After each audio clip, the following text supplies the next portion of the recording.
So guys, আমি প্রেম আর এটা আমার ডে 5 নাম্বার ভিডিও। সো আমি তো আমাকে নিজেকে ইমপ্রুভ করে নিয়ে পড়ে আছি। বাট ইমপ্রুভ মানে তো জাস্ট ইমপ্রুভ না। কিছু তো করতে লাগবে। জাস্ট এই না ক্যামেরার সামনে থাকলাম, কথাবার্তা বললাম বা এই ওই একটা কথা বললাম জাস্ট নরমাল এটা। হ্যাঁ, এটা একটা হয়। এমন না যে হয় না যেটা আমার কনফিডেন্ট বুস্ট হয় যেমন আমি নিজের সাথে কথা বলছি। সো আমি ডে বাই ডে বুঝতে পারবো যেটা আমি কি করছি না করছি হ্যান ত্যান ম্যান। কিন্তু, কিন্তু ইমপ্রুভ করা মানে তো জাস্ট কথা বলা বা ক্যামেরার সামনে বসা নয়। এর মধ্যে বিভিন্ন কিছু থাকে। কোন স্কিলকে আপডেট করা।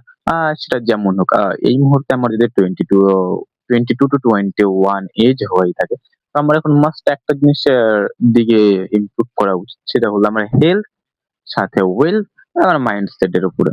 সো হেলথ বলতে তো আমার ফিজিক্স দেখতে পাচ্ছ এরকম চিকন-চাকন তেমন কিছুই নেই। এখন ওয়েলথ বলতে আমার একটা আর্নিং এর সোর্স লাগে।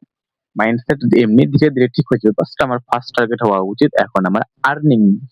তো আমি আর্নিং এর ক্ষেত্রে কি যেতে পারি? হয়তো ডিগ্রি, যেটা আমার কলেজ কমপ্লিট করার পর হয়। এই ডিগ্রির পরে কোন জব নেওয়ার জন্য প্রিপারেশন নেওয়া। কিন্তু জব, জব কি হবে জবের থেকে যদি আমি নিজের থেকে কিছু ট্রাই করি, আমি কারো আন্ডারে কাজ না করি। কিন্তু তার জন্যও তো আমার সিম্পলি কিছু কস্ট দরকার না? ক্যাপিটাল দরকার। কিছু তো করার।